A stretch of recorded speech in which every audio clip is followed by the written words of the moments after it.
Don't give him that credit.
History and Headlocks, class is in session.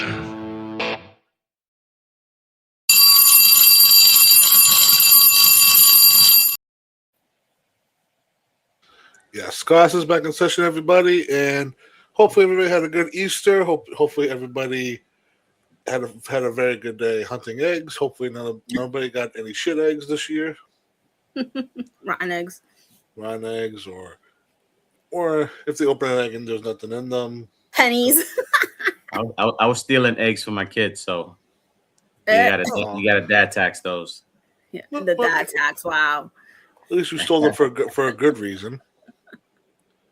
But we are here once again, History and Headlocks, on the New York Wrestle Media YouTube channel, and we are here to do another retrospective on a Hall of Famer, one of the best wrestlers ever. We'll debate that a lot. We'll see how this discussion goes. Thank you, New York City, for the noise in the background. But we are joined for this special two-parter with referee Angel. How are you doing, sir? Doing great. Thank you for having me. Yo, I love the intro. I'm not even gonna lie. Yeah. That was super cool. It felt like like a throwback, like a Saved by the Bell type thing. It was cool. That was fire. Yeah. So, always shout out to Jay for the glorious production on the show, and shout out to Ari for the graphic design as well. Yeah, you put it together, man. That was dope. But before we get started, how do you put that together? Yeah, I did the logo and that little background, and I gave him the concept, and he just ran with it, and he put it together beautifully. That was cool. Yeah, Jay did his thing. He even impressed himself. And we have another idea in the works, but we'll share that later on down the road. Yeah. But to get everything out of the way first, everybody always like, comment, and subscribe as always on the channel. And we are on all podcasting outlets, so if you have whatever you listen to your podcast on, we are on those as well on New York Wrestle Media. And Jay was telling me that we have a lot of people listening to us on the go, so thank you to everybody that does that. Yes. Awesome. So, we're here to talk about the one and only Heartbreak Kid, Shawn Michaels. And it's very funny that we're doing this the day after Easter because he's very holier now, but we're going to get into, he wasn't that very holy. He was very unholy to a lot of people, but who wants to start first? Who wants to give their overall thoughts on Mr. Shawn Michaels first? Take it away, Angel. Shawn Michaels. Well, it's fitting that I have a DX hat on right now, right? Oh yeah, you do. Yeah, Shawn. I gravitated to Shawn right after Hulk Hogan left WWE, and just with his charisma, just everything about him. He was a smaller guy, and then I just loved everything about him. So that was my guy during his time when he got injured in '98, that whole WrestleMania thing. Man, I was bummed because I was like, damn, there's no more Shawn Michaels. Like, I didn't know who to gravitate to. But Shawn, man, he did everything. Like, I remember him winning his first WWE title for WrestleMania 12 and crying like a baby because everybody was a Bret Hart fan, and I was the only one rooting for Shawn. So yeah, I mean, just everything about him, his charisma, the way he talks, the way he wrestled, was just, it was cool. It was amazing to see. All right, well, you're more of a Brett fan, aren't you? I am more of a Brett fan, but that doesn't mean I didn't love Shawn either, because when they were both in the tag team division, the Heart Foundation and the Rockers, I loved them both. And that was like, oh my God, in the 80s, early 90s. So I could tell that both of them were going to be future stars, even as a kid I knew. And, to see him go from like the Rockers and then his solo career starting off as a completely different human being altogether, right? Like his whole look changed, his persona, he worked it.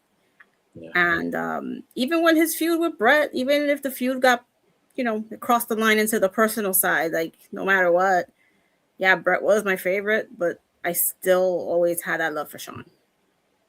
It's one of the best. Yeah. Absolutely. I will say for me, where only being born in '95 and looking back on his early stuff to where he eventually retired and where he is now, where he now is a position of authority, which is crazy to think of for considering his career, how it went down. You would never think he'd be in charge of anything, but more like a trainer, like a speaker. But his career is definitely one of those interesting ones where in the tag team stuff he started off with, and then once he broke out, it was very prosperous, but very bumpy on the way to the top, and then when he gets to the top, it gets even more shakier.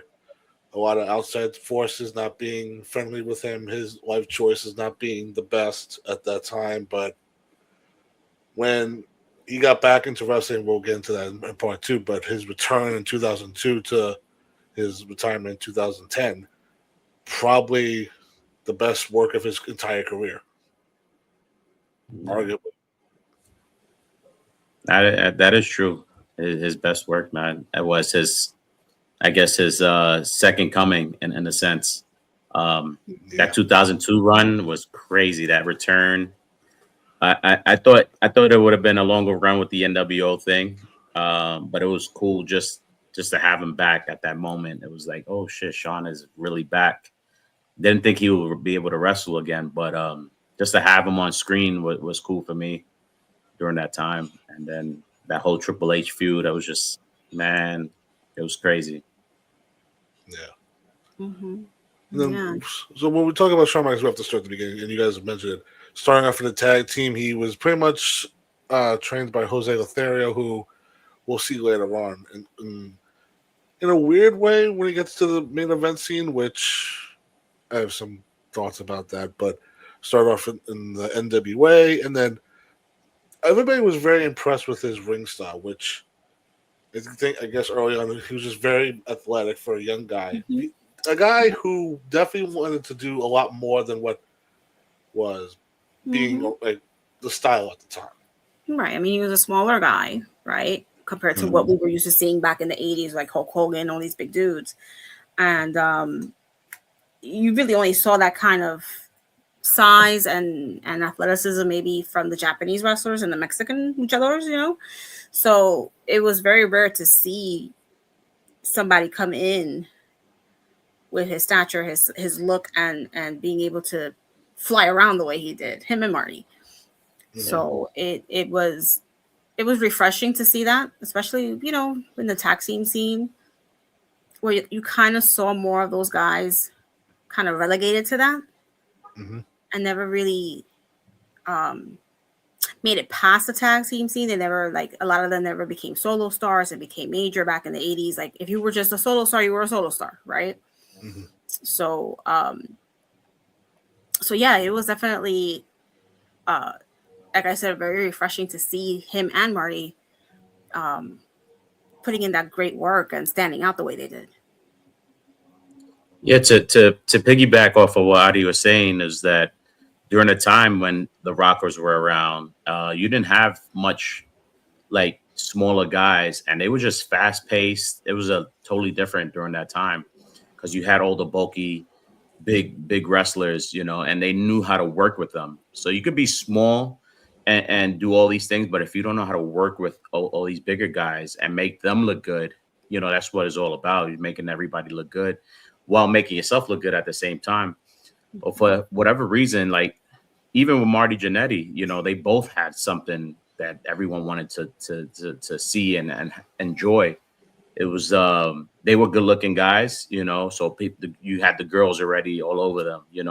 They were like in that right time, that right moment where rock and roll was a thing, where it's like, cool, we got these young studs, they looking good, got the rock and roll haircuts and whatnot.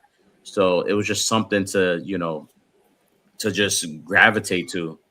But Shawn, I don't know, something with Shawn, I don't know if it was just that his way of he can turn on and off the heel side and then turn into a baby face on a drop of a dime. And I think that's what made it a little more easier for him to become that single star and break out of the tag team scene. Yeah, he just had that aura. Yeah. Doing the research for Mr. Shawn Michaels, it was very interesting to find out that he made his national TV debut only at the age of 20. Look at that. For the AWA. Mm-hmm. And that's when he would eventually run into his new lifetime partner I don't know if I would say lifetime partner, but just partner in crime, Mr. Marty Jannetty. And they would just be called the Midnight Rockers at the beginning. Right. And then this is a very interesting note that in 1987 they were signed by the World Wrestling Federation and then fired 2 weeks later. Really? Due to a bar incident. What was that? I think it was the bar incident. Yeah. A bar incident. That was Marty that started that, because I know he was always a troublemaker between the two. It only says here misunderstanding according to Michael's autobiography. So, which I guess we'll get into now. But them two were very much. Would you say living the gimmick outside the ring, or just being like this is just Party Marty and Shawn just going along with them? I think a little bit of both.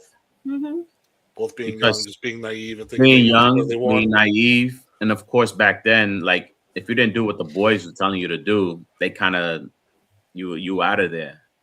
So it's like, hey, you got to do this, you got to do that, And of course, you're young, you want to stay involved, you want to be in the crowd. You got to do what you got to do. Right. Yeah. I can only imagine the heat they would get. Because if they would go out the night before and then, time to wrestle, and you look at them like, yeah, these two were about to wrestle and they just had the shittiest night of their life, or like they come in drunk or high or whatever the hell they did the night before. And we all went through it. You were young and wanted to hang and wanted to break night, and you wanted to hang with the older folks and whatnot, and then you regretted it that next morning. You kind of felt it. So it's like, yeah, imagine back in those days where it's like, yeah, I want to rock with them, I want to chill with them, I got to be in the in crowd. You're gonna do everything. Yeah. I think that they had the advantage that they were so young that they could do all of that and get up the next day, have breakfast, work out, and put on a good match. And pretty much when Vince McMahon got a hold of them, he dropped the Midnight part and just called them the Rockers. Is that a better name, or do you guys look indifferent? I think so. Yeah, the Midnight Rockers just, I don't know. For me, it didn't really make sense. It almost felt like they were copying off like the Midnight Express, Yeah. I was about to say, wasn't a lot of tag teams back in the 80s like Midnight or like the New, a lot of similar names. Yeah. Express and Rock and Roll Express and the Midnight Express and the freaking Orient Express. Like, what the hell, guys? Yeah, Vince always had to try to like, all right, I want to put my feather in the cap as well and do the same thing or something similar to it. Yeah. But just like the Rockers, just perfect. Simple, straight to the point. You knew exactly what you were getting when you heard that name. The theme music was fire too. I love that theme music. Yeah, real 80s rock, hair metal. I mean, looking back at it now, it's like it definitely stood out from a lot of the themes, like some of the other people on the roster at the time, I would say. And just looking at the time that these guys were together, pretty much 4 years from 88 to 92, and they've had some big spots or like opportunities. I mean, the one tag title match that they had that they actually won, but was reversed due to the turnbuckle breaking on like a Saturday night's main event taping, I believe, or like a Superstars taping. Does it shock either of you that they never had the ball, or do you think like their outside stuff maybe caused that to happen? What do you think, Adi? I Before I don't jump know. in. It was very surprising, that they never gave them a proper run. That incident happened. I don't even think the match was pre-recorded at that, so they were able to just like act like it never happened. And Yeah. the fact that they never got a proper run, I don't know, kind of did a disservice to them. No matter what was going on in their personal lives, the guys put the work in the ring. Yeah. You know, The fact that they were a tag team for 4 years, right? No tag team title run speaks volumes. People were invested in the team itself. I'm sure their merch sold well, so that's one reason to keep them around. But having a tag team go would kind of solidify you, in your legacy. But we're in 2026, and we're talking about Shawn Michaels' run as a rocker. That happened in the 80s. So no tag team title was really needed if you think about it, because, they're 4 year, look, a 4 year run, like it's crazy that we're still talking about it to this day. Like it made an impact, It did. It did. I mean, I still would have loved to have seen them have a proper feud with the Hart Foundation, but It would have been cool. Yeah. yeah, You don't think like both teams would be like, if you're Vince McMahon, you would want to push that like feud for like a couple of months, wouldn't you? Yeah, I would have. Because like in the NWA, you had like the Rock and Rolls against the Midnight Express. I mean, wouldn't you want to try and replicate something? Right, exactly. And they had a lot of good tag teams, obviously, in that era. You had Demolition, and I can't even name the rest of them. Like, Legion of Doom. Legion of Doom during that time. They had Money Inc. around that time. Brainbusters, Arn and Tully. Brainbusters. They had so many tag teams. But the funny thing is, no one was the Rockers. Right. Nobody, like they stood out. There's other teams that stood out as well. But the Rockers were exciting. They were someone to look. They could, like I said, they can go toe to toe with anyone in the ring and make the match fun. Mm-hmm. Shout out to OSW Review, who were like three Irish guys that they went through the whole Hulkamania era, reviewed every pay-per-view that during that era. Every time they did a Rockers match, they always point out, like, if Marty's in the ring, he's not selling. He's always smiling through every spot. Meanwhile, Shawn's the more serious one. Marty's a weird man. That's all I gotta say about like that. this. Like they would show like him like in like an arm wrench, and he's like blatantly smiling at the camera. And I'm sure Vince saw things like that. Like if people start reviewing, it's like, look, this is what he was doing. This is probably why Vince never saw him as that next big star. When Shawn was really doing his thing, making it work. Right. I mean, Shawn let them toss him around like a rag doll. Oh yeah, he sold for everybody. He made those big dudes look good. Yeah. Whereas Marty, Shawn was head and shoulders above Marty the whole time. Yeah. Yeah, Marty had a good look, and he was talented in the ring, but those little things are noticeable, and they're gonna hold you back, if not kill your career completely. Yep. And the amount of times I think them two like would open a pay-per-view was like almost all the time. I mean, them two against fucking Hakeem and the Big Boss Man, the Twin Towers. Right. They say the opener is what jumpstarts your show. Opener is like, hey, you get a nice opener. All right, my crowd is ready to go. We're hot. Yeah. So that's, you put them where they fit at that time. Exactly. Yeah, that's the formula AEW has right now, where they start off with a big match, and you're like, really? Great. Yeah, I'm not for nothing. Just a turn back. I'm actually jumping on AEW, man. The matches have been pretty good. Storyline, I'm still not with it, but it's cool that the match is entertaining. Yes. Yeah. We're here to talk about the history stuff, but I will make now that's why I said WWE stuff is old. Jump into that. Ooh. I know Adi's a big AEW.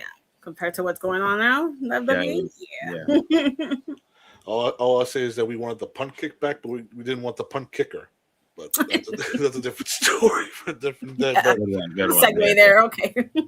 But I mean, unfortunately, all good things have to come to an end. Where at the end of '91, going into '92, they're doing a little thing where the Rockers are now on the same page, and we're on the famous barbershop set with Bruce the Barber Beefcake, which, by the way, I wish there's a lot more of those old school type of shows like that, like Piper's Pit, Barbershop.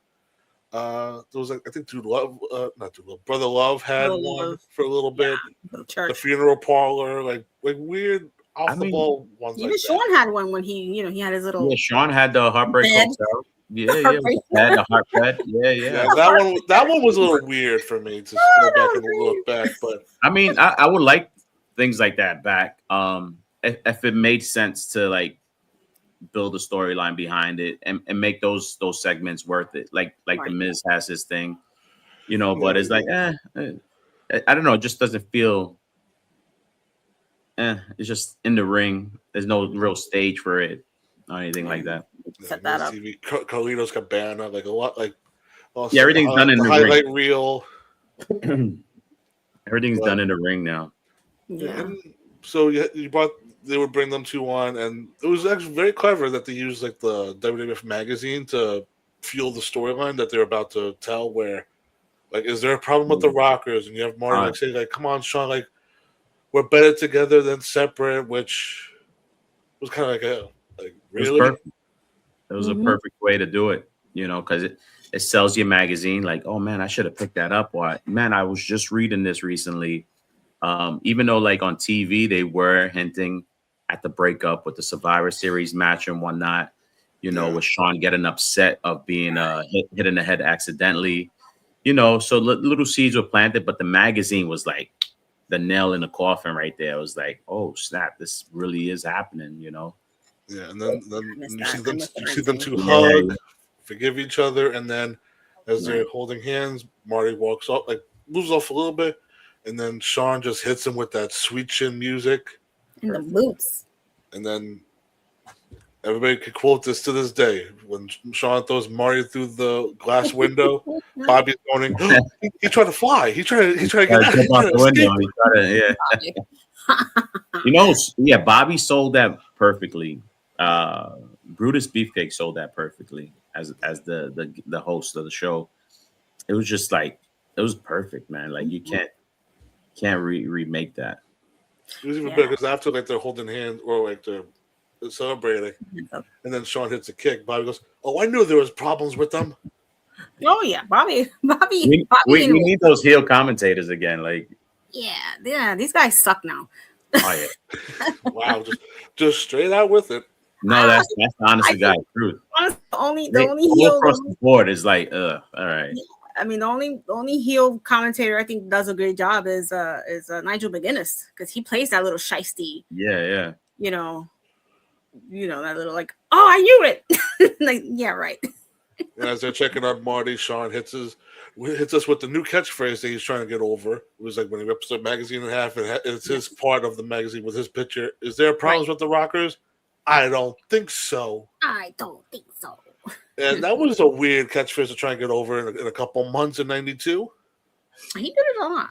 He tried that one a lot, and you throw stuff against the wall and see what sticks. Right, that's what you gotta do. Because like the Heartbreak Kid name itself came from Kurt Hennig, Mr. Perfect. He was the one calling him the Heartbreak Kid. Mm-hmm. So they just ran with that.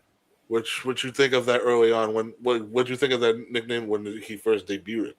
I was like, it was like a little too flamboyant for me, but it stuck after a while. It's like, all right, cool. I felt it fit him. It fit his persona, that he was. Then when Sherry was involved, like it was like, I like this. All right, Sherry was the one pushing it. Sherry was fantastic as his. Oh yeah, she made Shawn Michaels in that part too. Mm-hmm. Mm-hmm. Which was looking back on how they got together was the fucking funniest thing I was watching, because she was managing Ted DiBiase at the time, and then she went on the funeral parlor and then she starts talking about, oh, there's somebody on the roster I have a big crush on, and then all of a sudden you see her start showing up at ringside to Shawn Michaels matches, and you see like the gleam in her eyes. She's like, oh my god, and then. What a perfect way of doing it, though. Like that's cool. She was giddy for that. I think I need to point this out too. She was like, I'm gonna say slightly older than him, at this time, which Yeah, is she kind of one of was. those things that played into her character as well. She's like, oh, she's in love with the new young boy on the Of roster. Probably like 15, good 15 years maybe on top. Yeah, because they always made Sherry seem like she was latching on to the next big thing. Yeah. The gold digger, Yeah, because she was with Ted and Randy. She was with Randy. a lot of these dudes. Yeah. But she knew how to manage. She knew how to get these guys over, which was perfect. Sherry was that annoying heel. I was gonna bring that up because she went from managing main eventers to now it's like the newcomer on the block, which at the time looked like a downgrade, but it was more of she's gonna do this to help him get over. And Shawn used to say in interviews how he hated it at first because he was like, "You got to pair this." Like he would like pretty much call it out, like she's older than me. Yeah, but that's Shawn. And at the time, like he didn't get it. He was like, "I don't get like why you're putting her with me." It would make sense because he's this young guy, and here comes this older woman who has all this experience. He's gonna want to take advantage of that. In my opinion, I don't know, but. And then was like eventually when like she started like dressing up like assless chaps or like she looked great. Nah, she looked good. She had a beautiful booty. I'm not describing her looks, but it's like she started dressing to match like his look. I mean, the other thing too is that like when they go in the middle, he throw her down to the floor and then she just hit the floor instead of pose. Like she's like, oh yeah, with the little hearts coming out her eyes. Yeah. And I wish I could play it, but we would get copyright strike. But yeah. The original version of "Sexy Boy" with her singing it. Oh, that was hilarious. I'd rather have Shawn singing it. Yeah, and we can't forget the gigantic heart-shaped mirror she would carry, so he would check himself out. That was crazy too. It's just like she's just standing in front of her. She can't see where she's going, but she's holding a mirror. It was just so cartoony, but it was perfect. They put that all together so beautifully. Here she is. She's so smitten by him that she would do whatever it took to make him happy, even if it embarrassed her. Yeah. I mean, she's a true professional. She's willing to do whatever it takes to get her over, him over. But she took a lot of bumps physically. She didn't care. Yep. I think there was a point where like Shawn didn't want her to take certain bumps, and she was like, "No, I'm gonna take the bump." Yeah, she was with it. Didn't she take like a mirror shot at one time? Yeah. I think it was either Shawn or Marty, but somebody hit her in the face with the. Yeah, it was like a nice mirror shot. Sherry was. There's nobody like her. Shout out to Sherry. Honestly, they always do the Andre Battle Royal every year. They should do like a sensational Sherry invitation, like some type. Like they did the Mae Young Classic years ago. They should have named something after her. Yeah, Sherry was just like I said. Nobody can touch her now, in terms of what she was. What she could do for the talent as a competitor or as a manager. Right. Exactly. Yeah, she would lead Shawn. She would lead Shawn to his first Intercontinental title reign. And I don't know if you guys noticed this, but in any promo he did, he would chew the shit out of a gum or a piece of gum. It's like a fucking horse I'm looking at talking to me, chewing the damn gum. That was that cocky. That was just being cocky. Yeah, the obnoxious ass. Yeah, it's like be obnoxious about it. Mm-hmm. But if you saw that person in real life, you're like, dude, shut your fucking mouth. That's exactly what he wanted. Like he looks good, but yeah. But yeah, it's one of those things too where his first WrestleManias, aside from the Rockers, like he had some like the Tito Santana, Tatanka, but where's Marty? Where's Marty during all this? And I'm going to say now, the moron got himself fired a bunch of times where they never really had a proper Rockers feud. Nope. That was on Marty because Marty was still stuck on his addictions outside of the ring. He's one to live the gimmick that I'm a rocker, I'm a rock star, I'm gonna have this, I'm gonna have that. Mm-hmm. Honestly, he's one of those guys where I'm surprised he's still with us. Didn't he get like his foot amputated recently or something like that? I think he's got a leg amputated. Something like that. he just never seemed to take anything seriously. He didn't take his career seriously. He didn't take his life seriously. You know, like just I don't know. Like you said, he was like I had an encounter with him, not even an encounter, and I was like, oh, gross. Like he grossed me out in those 5 seconds. I was like, yeah, Yeah, he looks like that type too. Like sneezy. dude, I'm good. Yeah. I mean, he had his personal. He still has his personal demons, but Shawn at the time as well. He was kind of doing his own thing outside the ring, which was not very healthy as well. I mean, he had his own addictions as well, but somehow still able to go in the ring and give excellent performances in the ring. I mean, I'm sure he got catered though. I'm sure since he was like becoming like a big single star, that's something that Vince wanted to try to like, you know, cradle him as like, hey, you know, take it easy, you know, we got this, you know, and babied him about it. But I'm sure there was something along that line.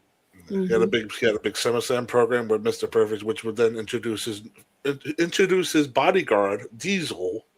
Or how they used to say Diesel, because I don't know why they were having trouble saying his name or didn't. Oh, Diesel. Yeah. How Shawn referred to him as a Big Mac truck that goes. Yeah. But real life friend Kevin Nash outside, and just look back at those promos. Can't stop touching the glove. Always touching that stupid glove. The sunglasses on. Yeah. And look who has that gimmick now, Raquel, and she's killing it. She's killing it. Well, shout out to her. She listened to his criticism and she took it. Yeah. She's not one of those ones that said, "Oh fuck you." Like, okay. Work big. And she's doing her thing. And notice she's using the Big Sexy nickname. Yes. And it's working. Cool. But I got to ask. It obviously worked. But the pairing of Diesel with Shawn, like Shawn is like what 5'8", 5'11", and this dude's 7 feet tall. Yeah, you made Shawn really tiny, bro. He's touching like six foot. He was small at that time compared to everyone else. Right. But compared to like Kevin Nash, that's like my height. Yeah, but it worked. It worked, man. Like when you have like a big Diesel dude behind you, guarding you for every little thing, and you can be that obnoxious, you know, wrestler and whatnot. It just works hands down. Right. Like don't matter what generation you're in, if you can get that, like what MJF had Wardlow at one time. So it's like, you know, so it works. Absolutely.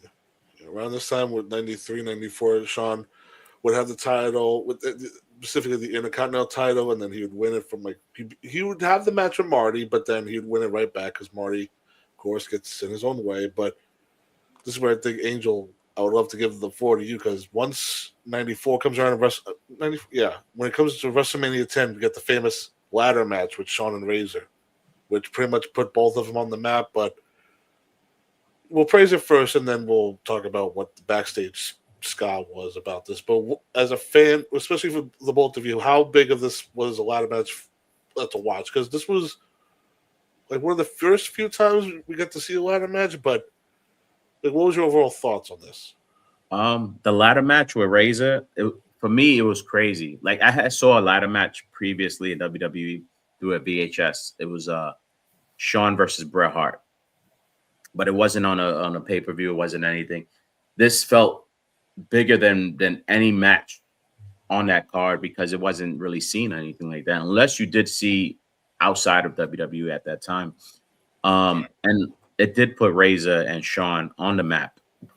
But again, Shawn is just one of those type of wrestlers where you can, you know, feel sorry for them. You know, you sympathize for them. He's a lot smaller. They started going in with the whole Diesel, you know, breakup or whatever. But that match, I think it took him to another level where it's like, all right, I could position Shawn in these type of matches and I could trust him. Same with Razor. I don't know the situation with Razor and why he didn't become like that big superstar. But with Shawn, it just took him to that next level, you know, and it was something special. You know, it was like a first of its kind at that time.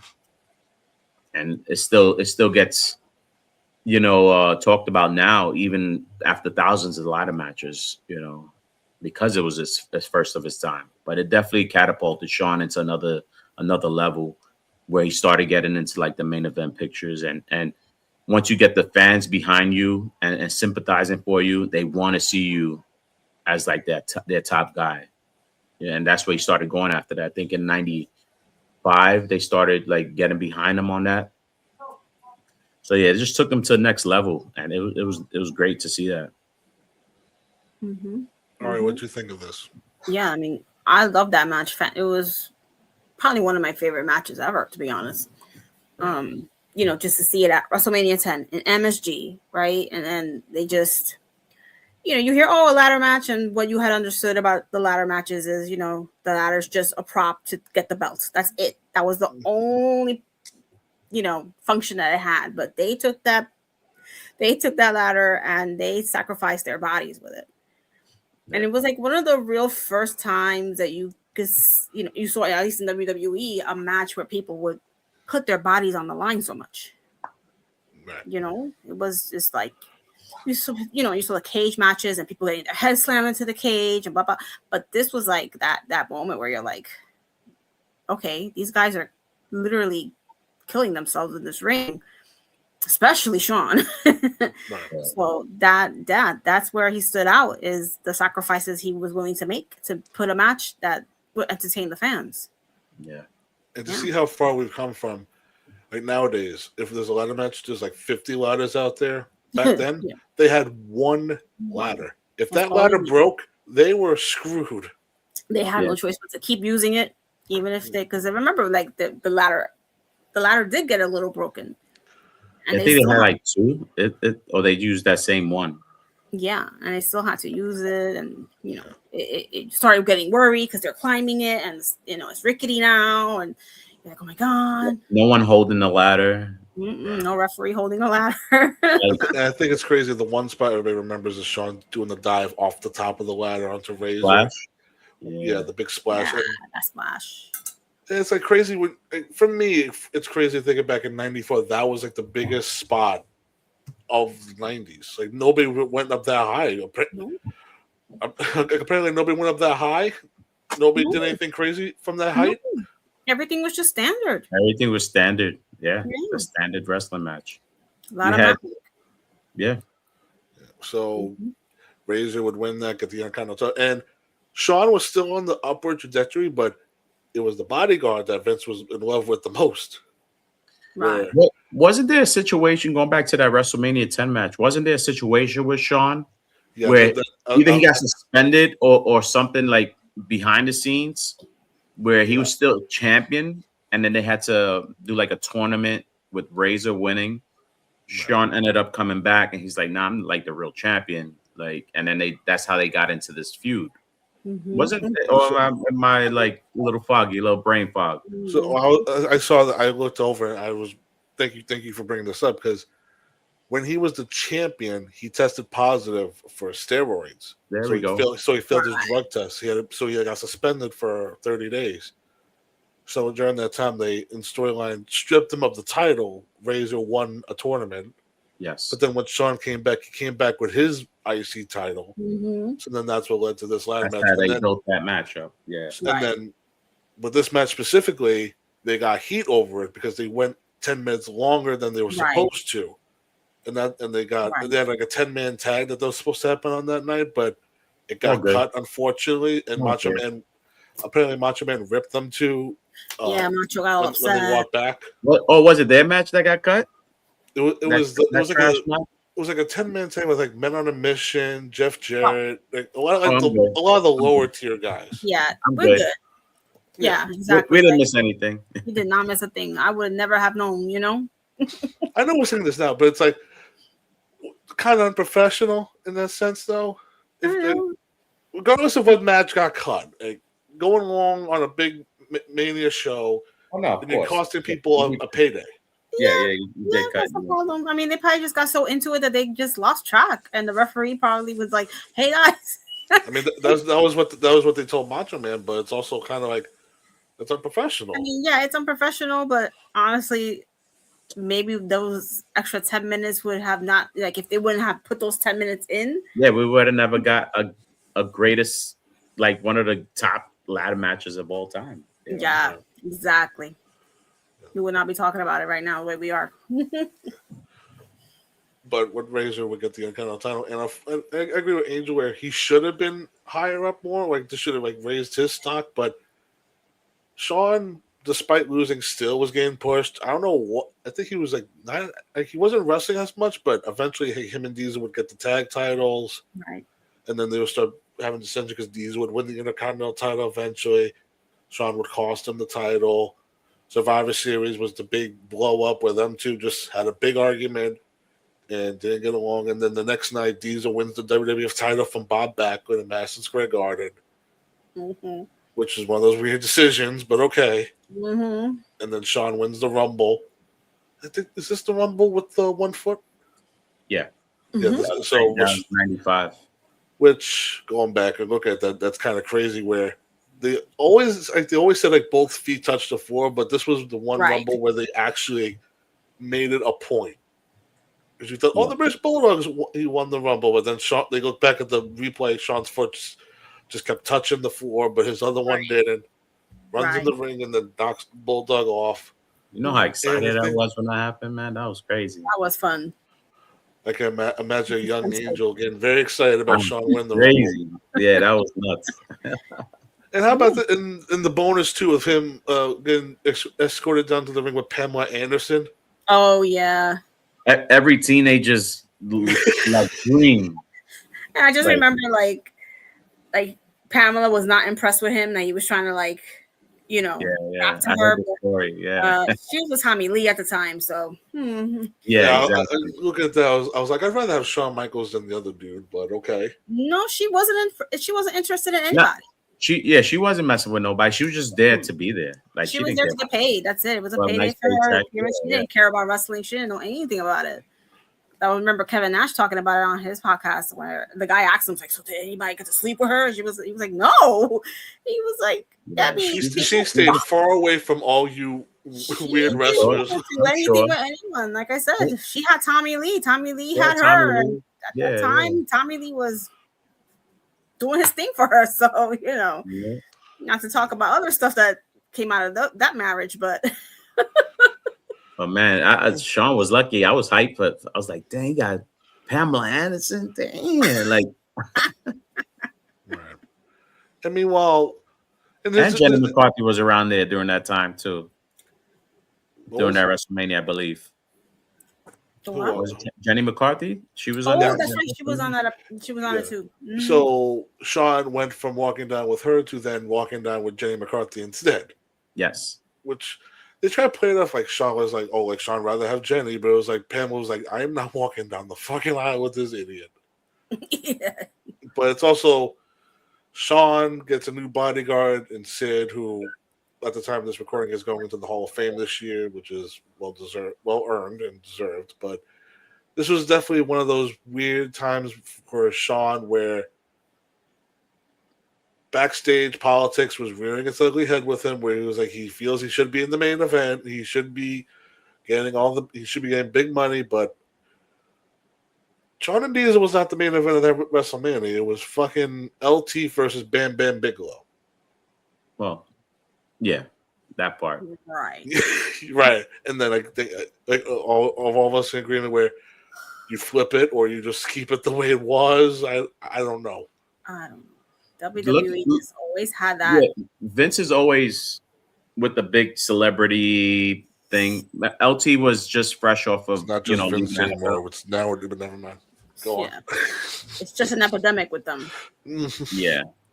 And now you have the higher ups talking about, hey, let's do this and let's do that now. But yeah, going back to that WrestleMania, it should have been Shawn and Diesel. They had the bigger program. The only thing is, LT was a big sports figure, and we didn't really have any sports figures, to be like, oh wow, he's gonna have a match. LT was just fresh off retiring, so it was something fresh that they did. Yeah, it's like yay for Bam Bam, he gets the main event, but it's also like, I mean, break from tradition. The title's not the main event one year. Yeah. I'm sure if Hogan was there, Hogan would have been main event though. Oh, of course. Oh, He would have been wrestling LT. LT, right? Exactly. Yeah, would have been the main event. Mm-hmm. and I'm gonna say this too about the Shawn and Diesel thing. It was an okay match. It didn't stand out, but it was just more of like look what Shawn can do around a big guy. Right. Yeah. And then it was one of those things where the night after Mania, Sid turns on him. We get Psycho Sid out of that, and then Shawn, when he comes back, he turns babyface. And I believe around this time is when he gets attacked in a bar by, pardon my words, but seamen. What? Sailors. Oh, Sailors. Navy yeah. sailors. Yeah, the sailors. Yeah. And the seamen. Freaking nice. Because I think that was a headline in the Wrestling Observer. Shawn Michaels gets attacked by seamen. And I can see him getting his ass whooped at a bar at that time. Yeah. Knowing his history and hearing about it and whatnot is like, yeah, you thought you were tough shit and got your ass whooped by seamen. Davey Boy was stuck in the cab. He couldn't defend. He couldn't save Shawn. He was stuck in the cab. He was stuck. He was like, I'm good. Yeah. I think around this time too, like the Harris brothers were threatening to beat him up in the locker room as well. Like, so like Shawn had like backstage problems around this time, 95. That ego, and the drugs had him all fucked up. Yeah.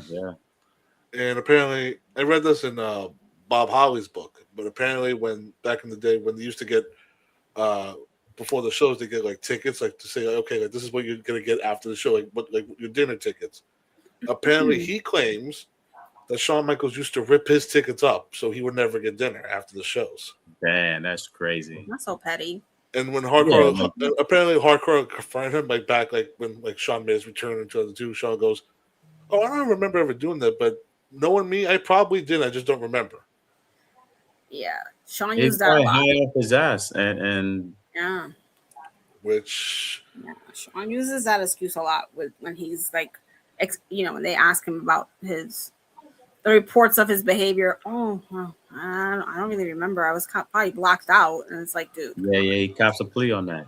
Mm-hmm. Choice of drug was Somas, which right, like before they watching any of Somas back then. Before watching any interview with any member of the clique, I'd be like, "What the fuck is a Soma?" Yeah, and then I looked up, I was like, "Oh, wow!" Like, and these guys used to pop these things like crazy. Yeah. Like it was Skittles. Yeah, because the doctors would just, oh, you want here? Yeah, sure. They get doctors getting paid. They didn't give a fuck at the time, and they still don't give a fuck. But they were just selling so much like candy.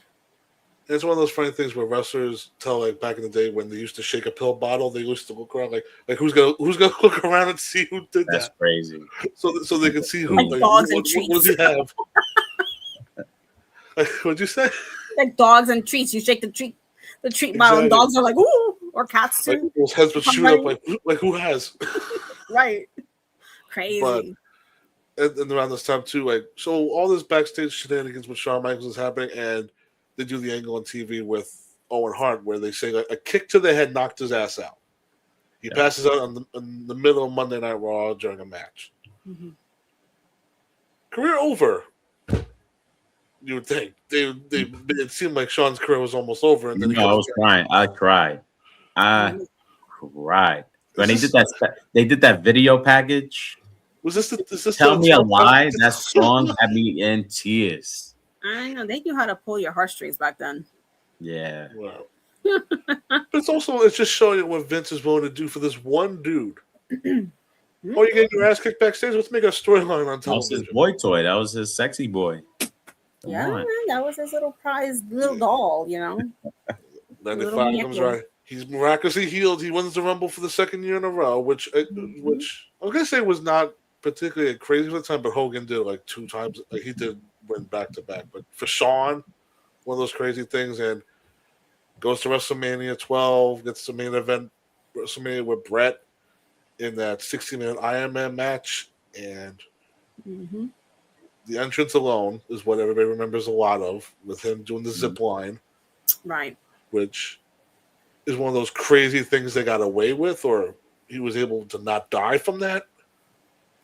That was because one wrong snap and he's going down. Mm-hmm. He did the whole coming down the skyline a couple of times. Yeah, he Did like the in your house stuff. Yeah, he did. That I can remember. I know he did a lot of in your house Yeah. off the house thingy Right. going down. But this is from the top of the arena, though. This is a very Yeah, that was yeah. But he used to do a lot of these stupid things that nowadays is like, nah, I don't think you should be doing that. Unless you're Darby Allin. Oh, that dude has a death wish. But and I hear a lot of people talk about this Iron Man match with Shawn and Brett, where, and I'm kind of in the minority with them, where I don't like this match. I think just the 60 minutes with nothing happening, and then they do the overtime, and then Shawn finally wins. I don't know. I'm not a fan of that type of Iron Man match. What did you guys think of this at the time?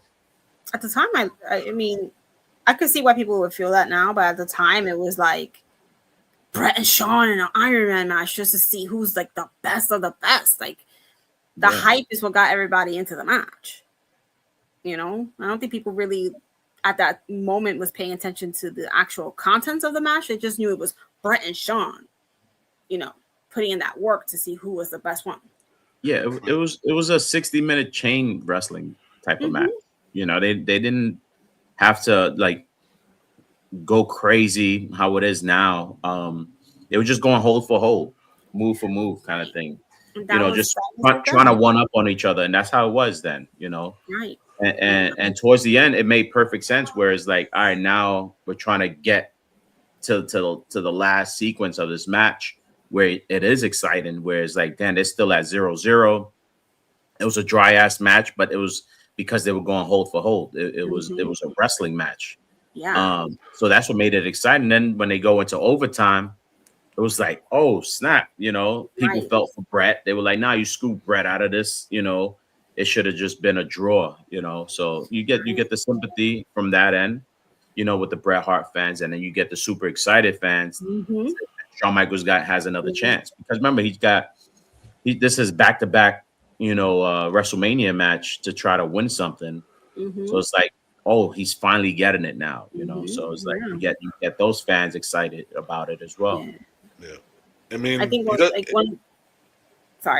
the major parts of the match being the way it was to show how compatible they were and how they were like here. They were at the same level. Like, you know, their talent was just so top notch that it almost felt like it was two mirror images wrestling each other the whole match.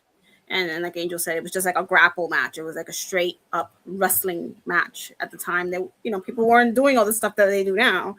So somebody who may not have been around at the time to see that match watches it now, probably like, that was it. Yeah. But then at the end, that ramp up showed the desperation of wanting to win. Two completely polar opposite people, but can have magic in the ring. And I mean, it was I'm just laughing because I know what I'm about to say next, but it's just like, you just know Shawn had so much respect for Britt that after the match he told him, "Get the fuck out my ring," because he wanted to celebrate. It took a little too long to get out the ring. I did peep that when he won. I mean, that was perfect. That was perfect Shawn Michaels, though. You know. But that's like out of character too. It's like, get the fuck out my ring. Was it though out of his character? I mean, not after their bickering, because they were like already getting heated exchanges and whatnot. Right. Yeah.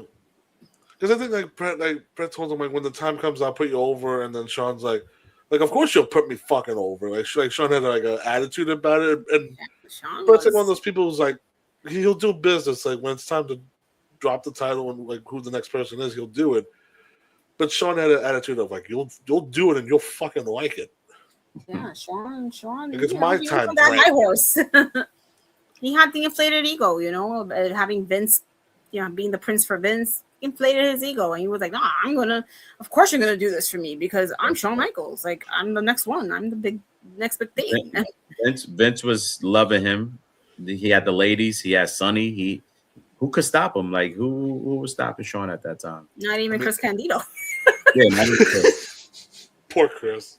May he rest in peace. Rest in peace, Chris. Oh, he got bitched out so badly. Oh, from everybody.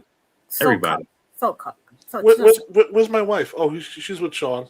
Okay. Okay. Or Brett. Go cry in the corner. Yeah.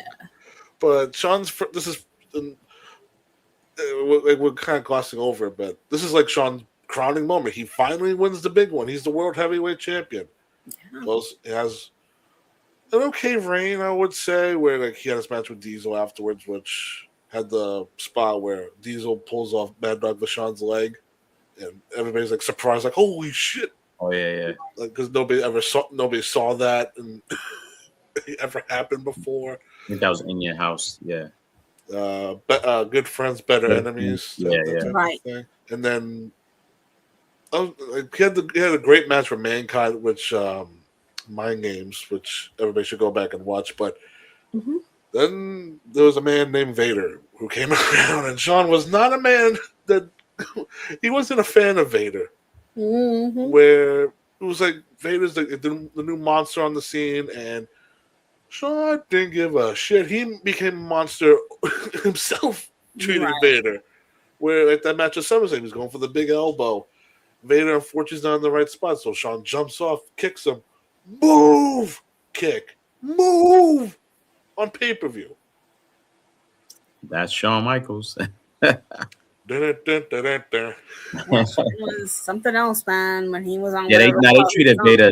They treated him terribly, man. Like, and in this reign too, they put his trainer, Jose Lothario, with him. And Jim Cornette revealed Shawn did not want him around at all. Yeah, he didn't want him around. So it's like pretty much the story of Shawn is, I want the spotlight for my goddamn self. Stop putting people around me. I want the spotlight myself. Yeah, which is funny when we get to DX later on, which is kind of hilarious that he wants the spotlight all to himself. But okay, whatever. Right. And then Angel, you mentioned the video. Tell Me a Lie. When he drops the title to Sid, and then he wins it back at the Royal Rumble, and it's time to go to WrestleMania 13 and have a match with Brett. Oh, my knee hurts. Yeah, I lost my smile. Like, that whole thing was kind of weird in a sense. I mean, as a fan, what were you thinking? I was upset. I was like, "Damn, you just got this title. You just recently came back. You got the title, and now you're not even defending it. You got to give it up. Like, damn, what's going on? You know."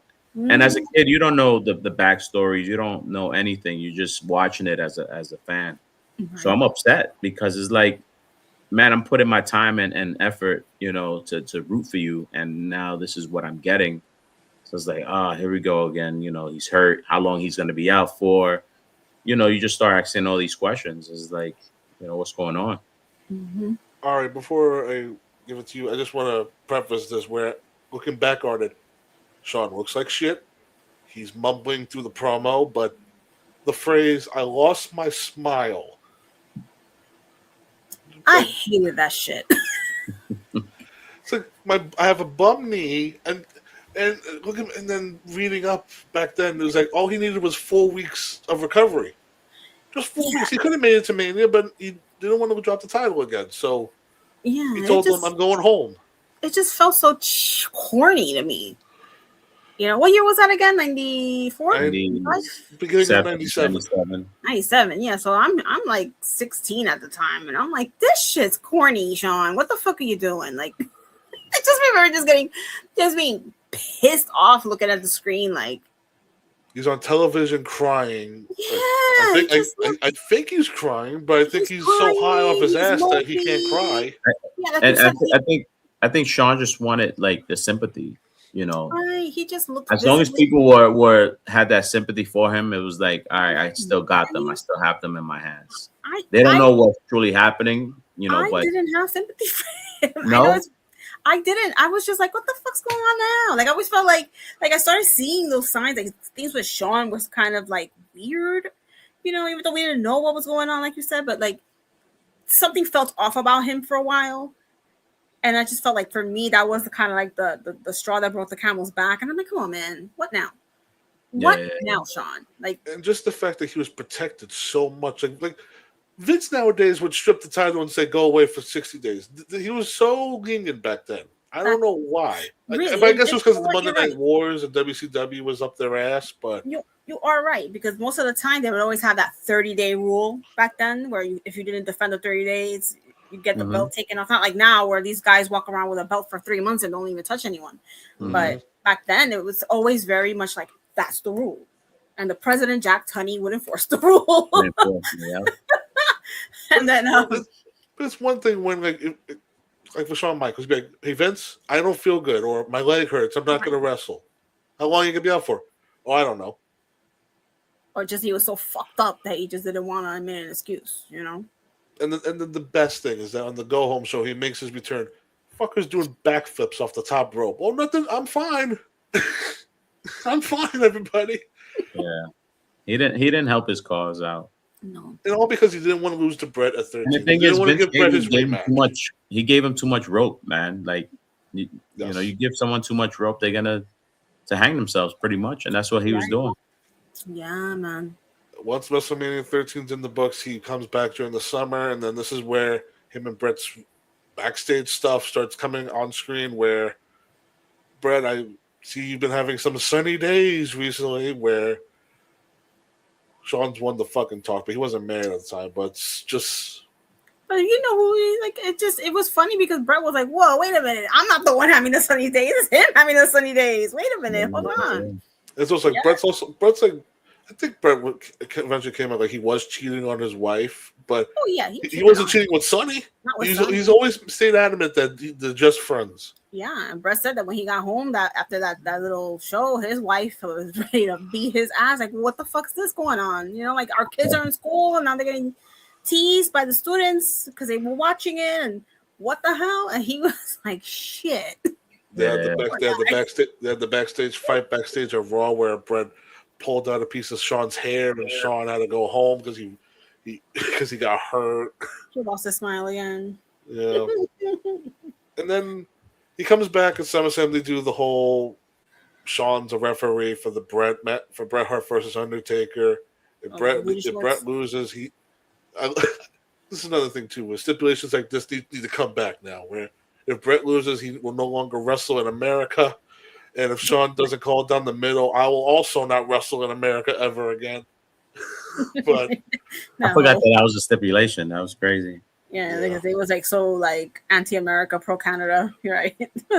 Right, and then Shawn hits Undertaker in the head with the chair shot, which, looking back on it, it's like CTE, not fun. Everybody, no. But Bret wins the title, and then Shawn goes off into his feud with the Undertaker, where. Shockingly, we're 97. These guys were around since the early 90s. First time ever? What the fuck? Did they have a match? This was technically like first time ever these two were touching. I think they had like they may have had like Survivor Series encounters or Royal Rumble interactions, but this was like a proper program. Well, like a program together. I think that was their first time. Yeah, right. I mean, it kind of made sense because when Taker came in, he came in strong, right? Mm-hmm. And Shawn was still with the Rockers. So their paths just never quite crossed until they both finally were in that main event level. In the fall of 97, and then real life best friend Triple H, or I'm sorry, Hunter Hearst Helmsley, started appearing with Shawn Michaels. Where I gotta ask, where you see the what would you describe Triple H's character as? Like the prim and proper, the blue blood from Connecticut. Bougie ass, bougie, step up, nose in the air. Hanging out with the sexy boy, Shawn Michaels. Oh, I'll be honest with you, I hated it at first. Yeah, it didn't make sense for me. It was like, what? Yeah, I've never been a fan of Hunter ever to this day. And I remember when he was still Jean Paul Levesque in WCW. And then he just brought the gimmick over with his little, the bougie ass bowing and shit like that. No accent. Right. And then they changed the name. And I'm like, oh, but now I gotta see this guy here. Right. But this is one of those things where politics again where I'm just gonna work with my best friend. He's gonna be my sidekick. And also too, China was in the mix as well. So and then again, weirdly enough, Ravish and Rick Rude was there too as their hired muscle. Right, like they're freaking right. They're goons. Yeah, Rude, I think was injured. He had a back injury, and they needed something for him to do. He was the insurance policy. Yeah, It was the insurance policy, right? Correct. Yeah. Well, like you said, like he can't take bumps, but he's the one swinging chairs at people's heads. Right, well, his arm still worked. Yeah. But when you think about the early days of DX, that's your DX. Right. Shawn Michaels, Triple H, China, and Rick Rude. Right. I got in trouble so much for the DX. How many people did you tell to suck it? Suck it, showing ass in the school. You oh know, my lord! everything DX at the time that they were doing, I was doing it. Like jumping in the air, crotch chopping people, like mooning people. It was just that's what it was. I got in trouble so much in junior high school. It's crazy. I mean, it's better you've been doing that than the other stupid shit DX was doing. I mean, when they were trying to get the Nation and the Hart Foundation to feud, they would write the N-word on the lockers. Real segment they did. That was like that was the second version of DX, right? That was with the Outlaws and all that. That was the first one. Oh, that was the first one? Because they were feuding with the Hart Foundation and they wanted the Nation to beat them up. So right. So like Shawn Triplett saying, "Oh, Brett doesn't like the black people." Yeah, I don't even remember that. That's crazy. But I mean, I remember how back that first iteration of DX was so controversial. Yeah, I was doing everything that they would just draw. They were crossing lines and taking chances, and I'm like, yo, they're gonna get in trouble. If I could show the gif, but the famous gif of Shawn like sucking a dick. Oh yeah, to the fans. Hilarious.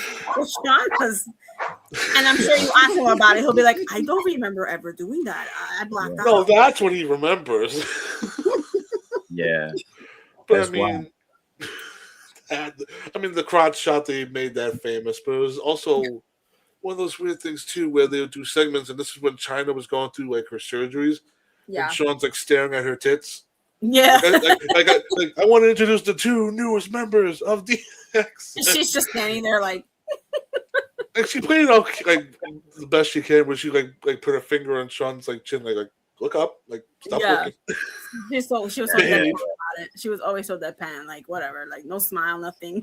Yeah, and then I'll just say this: the reign before Triple H had his own reign of terror, Shawn had his own reign of terror. I mean, the one night only show in England where it's him and Bulldog in the main event.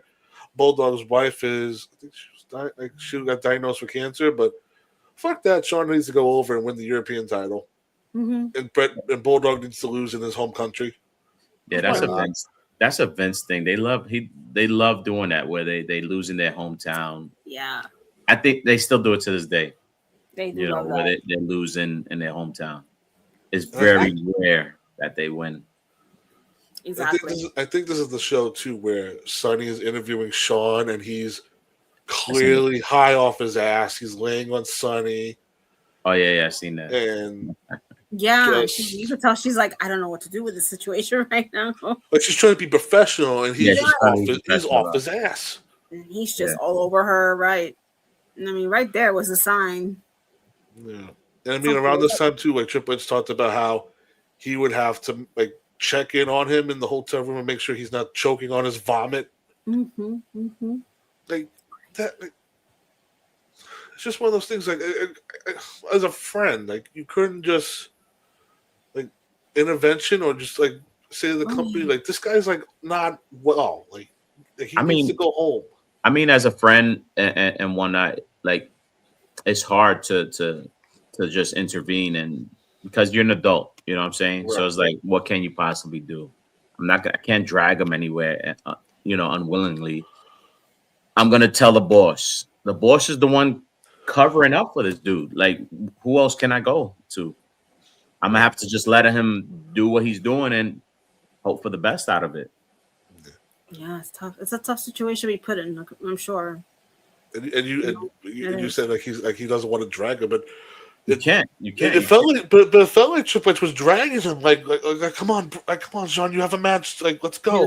Yeah, you could tell him everything in the world, but if that person's not willing to do anything about it, that shit is talking to a wall, pretty much. Yeah, they have to be the ones to come to that realization. Like, oh, I'm fucking up. I'm ruining everything. I need to clean up. And since Vince wasn't really doing anything, it's cool.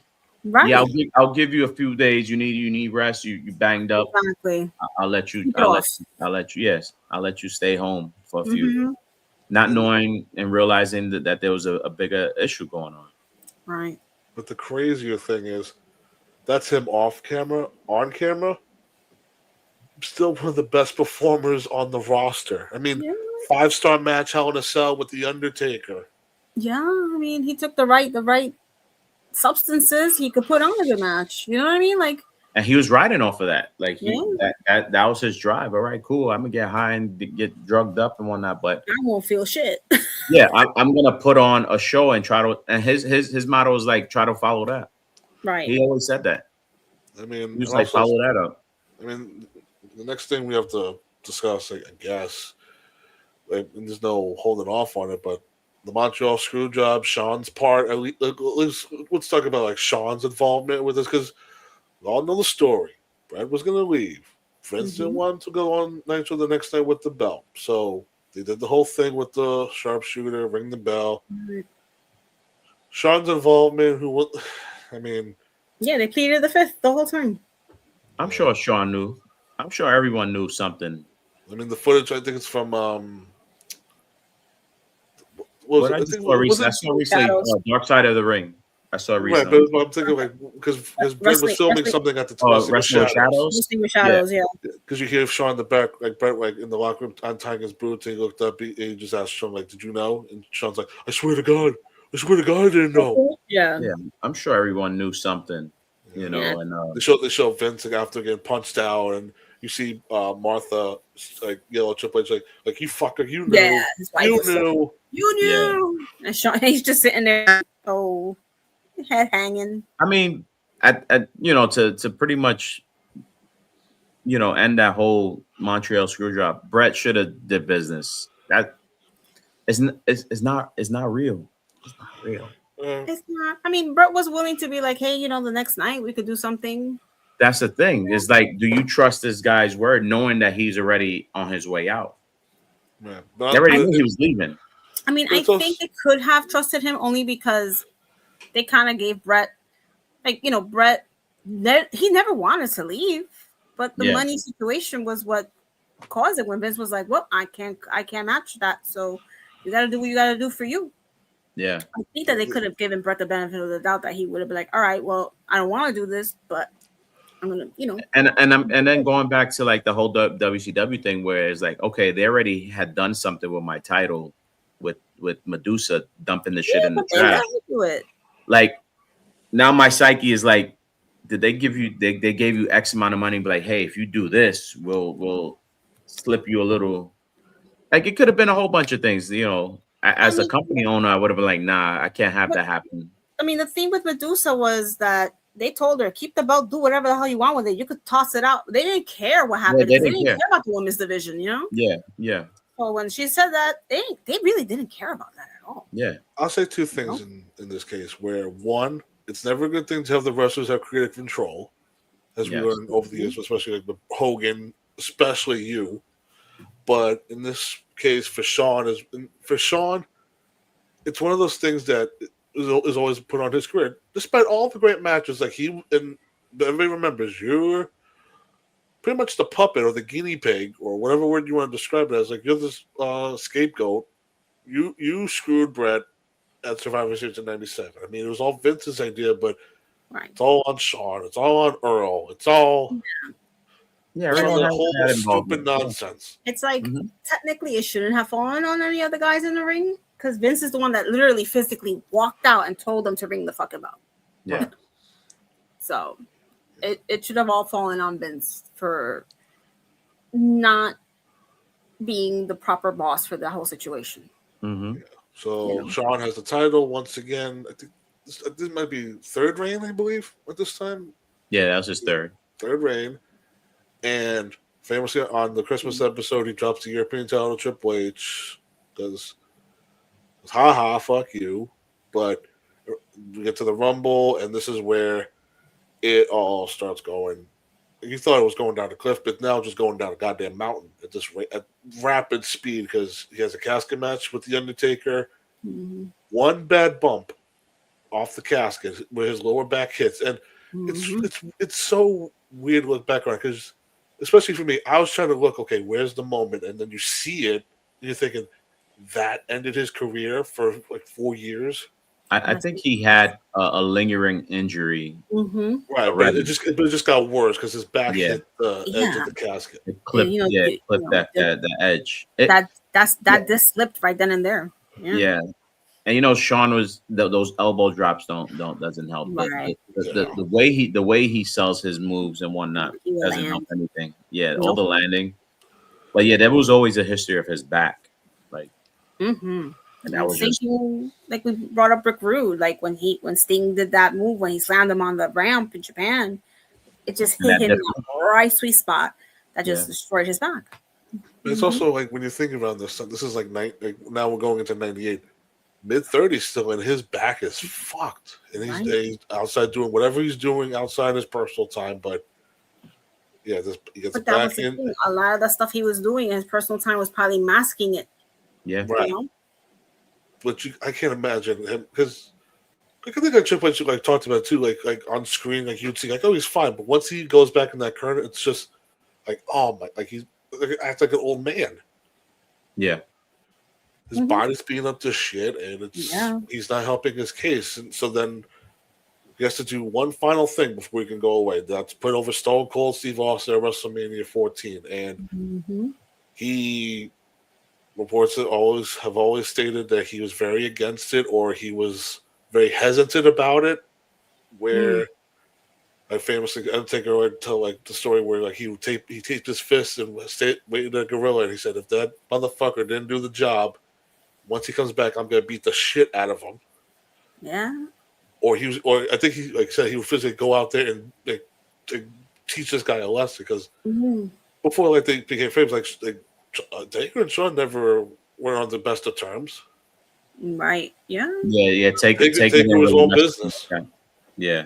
There was a lot of trust issues with Shawn with how he was behaving and this and that. Yeah. So it's like. It's your time to step away, Shawn. You got to do whatever you got to do. If you don't, I don't know, man. It's just. And now that Vince got his new toy in Stone Cold at that time, he's like, "Ooh, maybe I could just put Shawn to the back end, let him handle whatever he has to handle, and go from there." And good thing because who knows if Shawn would have continued? Like, would he have lasted, with his problems that he was going through? Yeah. Heaven forbid we would have seen him get paralyzed in the ring. Do you guys think Shawn got a little jealous of that though? Of course. Where Vince is like, oh, I got my new shiny bald headed toy. Where he's gonna lead my company now. Where if you're Shawn Michaels, you're like, well, damn it. It makes you feel disposable. Yeah. Yeah. Like you're killing yourself to try to perform and do the best you can, right? You now you have no control of what's happening, with you. You have this injury, you're on drugs, you got people hating you from left and right, and then now your boss is like, damn, I don't really need you right now. Like, a lot of shit could have happened to Shawn during that time. That it would have been crazy. I mean, what's the worst thing that could happen to Shawn Michaels? I mean, when they're doing the whole, I don't know what they would call it, but they did the whole hype up for WrestleMania 14, and some asshole throws a battery at his head, and Shawn Michaels just said, you know what, fuck this, and dropped the mic and went to the back. I don't know if you guys ever saw that. I never seen that. They did a thing in Boston where they had the ring out in the street. Of course, Boston, right?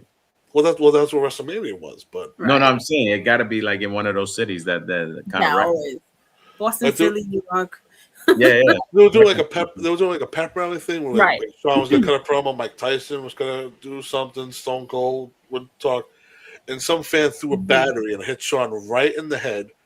Shawn just didn't say anything. He dropped the mic. Him, Triple H, China went to the back, and I would have did the same thing. Promo, and he just said, "You know what? Screw it. I'm not doing this." Especially if it was one of those fatter ones, that shit could do damage. Yeah. Even if it was a AAA battery, that shit hurt. Right in the eye. Nah, yeah, I don't blame him. I'm like, yo, Yeah, I fuck this don't blame guy. him But he for did that. come out later. He attacked Steve Austin for the big like angle thing where Austin's in the rope. Okay, I remember. Okay, now that you mentioned it, I just don't remember the battery incident. I remember that whole thing where he's holding Stone Cold's face and everyone's holding Austin and whatnot. You know, Yeah. Austin's tied on the ropes, and Yeah, he yeah. pretty much a copy of what they did on Raw. But Mm-hmm. WrestleMania 14 drops the title, thankfully, and it's one of those things too where you can see it on his face, like he knows he's on the way out, but he still gives the performance of his career. Well, you see, he's hurting in this match, Yeah. and I think there was a report that he didn't feel comfortable with it. Like he wanted to give more to Austin. He felt like he could have gave more, Right. but his back didn't allow him to. Yeah. You can see Yeah. him hurting throughout the whole match. Yeah. His face was just like permanently cringed the whole time. Yeah. Mm-hmm.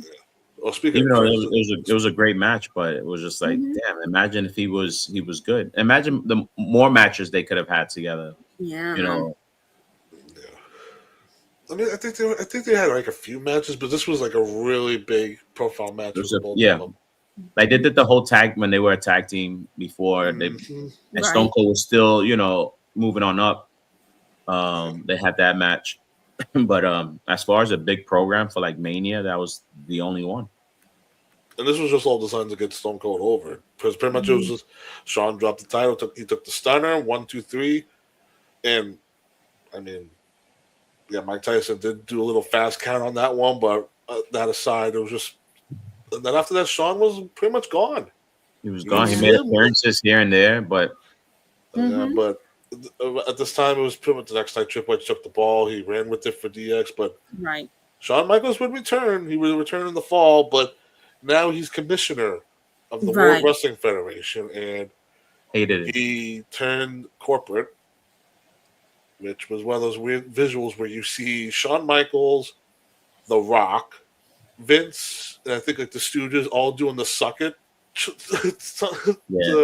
It just didn't fit for me. It was weird.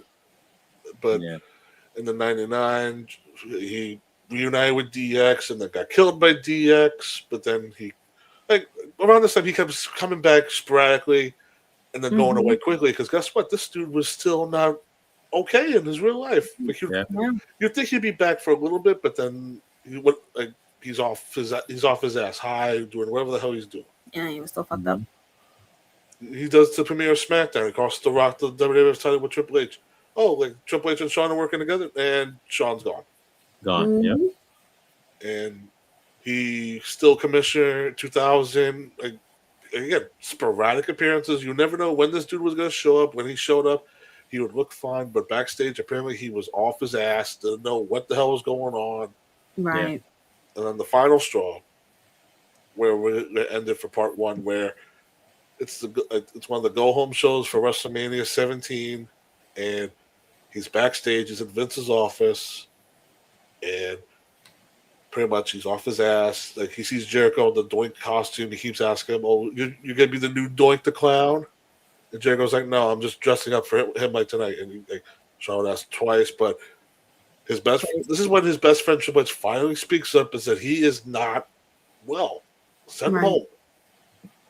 And then he had the meeting with Vince, and Vince pretty much told him, go home. And Shawn was hurt because in his mind, his best friend turned on him. But the Triple H was looking out for him. He said, you're not well. You need to go home. Yeah, I mean, it feels like that for them in the beginning, but then they realize that's the best thing that could have happened to them is having that tough love. Giving that tough love. And it's one of those things where about 2001, we didn't see him for the rest of the year. During this time, he had his own wrestling school. He would train future Hall of Famers. I mean, Bryan Danielson came out of his school. He trained the young Spanky, Brian Kendrick. Right. But then, he was no longer commissioner in the World Wrestling Federation. He was an on-screen character. And pretty much, he wasn't around for a year. Yeah, but he needed that. Yeah, and then around this time he got married to. He got married. I forget it was It's one of the Nitro girls. Whisper. You want a Nitro Girls? My The hottest brother one. The hottest one. That was loved her. Yeah, I remember. I was like, oh, look at her. Dude, relax.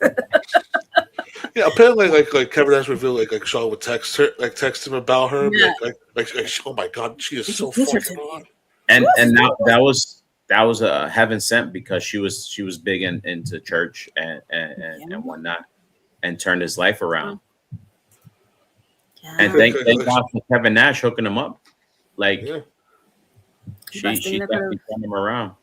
Like the best thing that came into his life, because he realized he has something to actually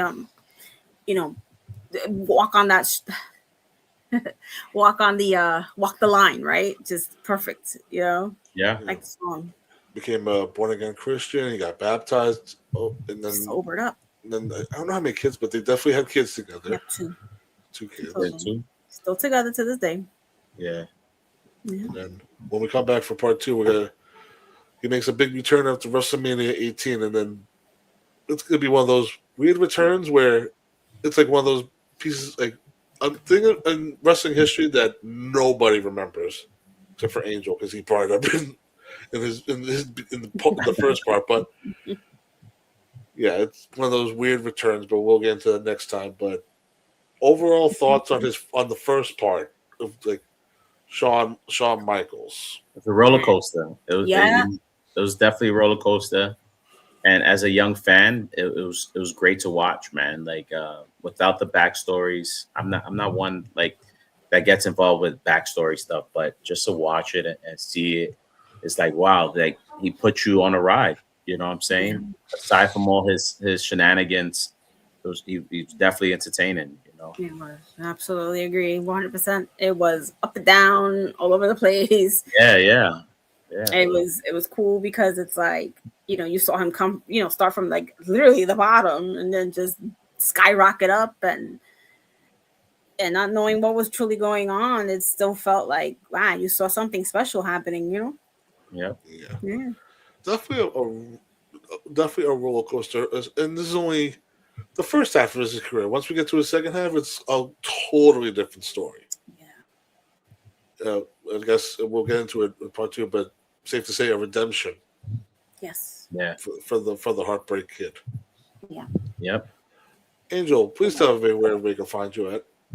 I'm on Instagram, Twitter. I think I'm on TikTok as well. It's referee _ Angel _ Cruz.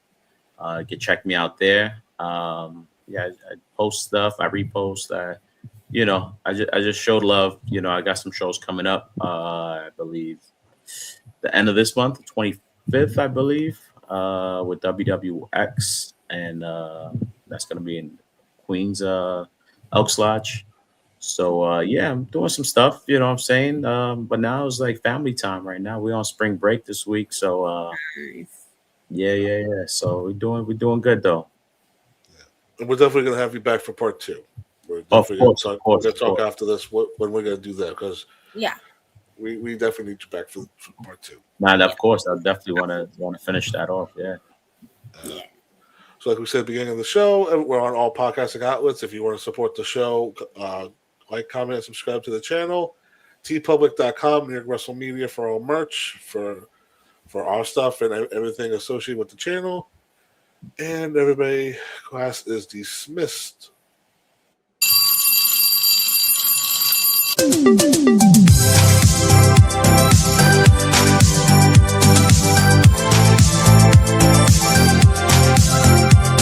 Sit, turn type, sit.